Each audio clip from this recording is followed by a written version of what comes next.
My dog won't listen to me anymore.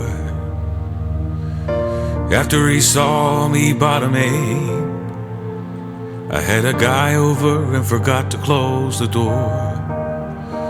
So my Akita wandered in while we were going at it.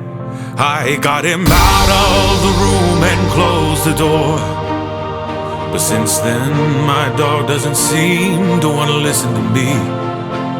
I know homophobic dog sounds ridiculous, but is it possible that since he saw me in submissive position, he doesn't want to listen to me anymore? My dog won't listen to me anymore.